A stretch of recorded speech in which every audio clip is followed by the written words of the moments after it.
Жители дома 1 по улице Клары Цеткин в Якутске просят помощи у руководителя региона, чтобы он взял все вопросы под личный контроль.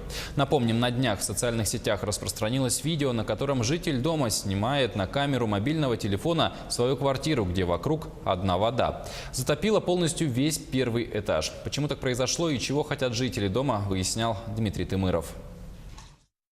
Вот я сижу на острове. Жаль, не тропическом. Олег Куприянов живет в этом доме лишь месяц. Арендует. Владельцы квартиры о постоянных потопах не предупреждали. Позавчера приезжаю, тут вся вода, тут аж до туда была. Вот так, зайти никак невозможно было.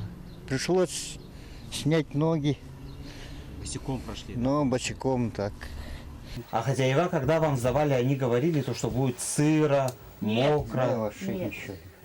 Вот вчера мы ругались по телефону. Ага.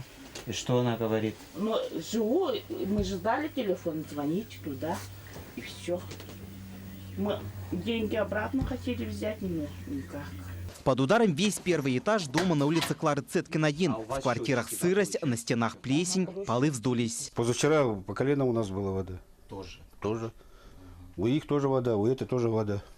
Это получается каждую весну так или как? Весну, уже круглый год.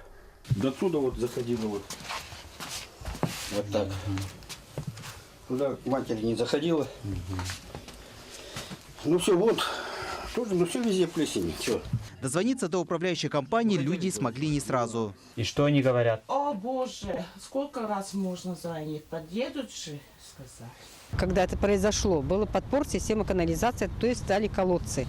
Колодцы были переполнены и работала система канализации уже в обратную сторону. Колодцы относятся к местному водоканалу. Емкости оказались заполнены из-за того, что туда сливали воду из подъездов. Буквально 2 дня назад было подтопление наших колодцев по причине перекачки управляющей компании, качает лужи, которые находятся на дороге, перекачивают наши колодцы. Из-за этого колодцы наши переполняются, канализация не справляется, поэтому происходят разливы. Из-за безалаберности коммунальщиков страдают простые якутяне. Жители рассказывают, дом еще 6 лет назад признали аварийным, только в программу не попал. Клара Цеткин, дом 1, признан аварийным 24 мая 2012 года.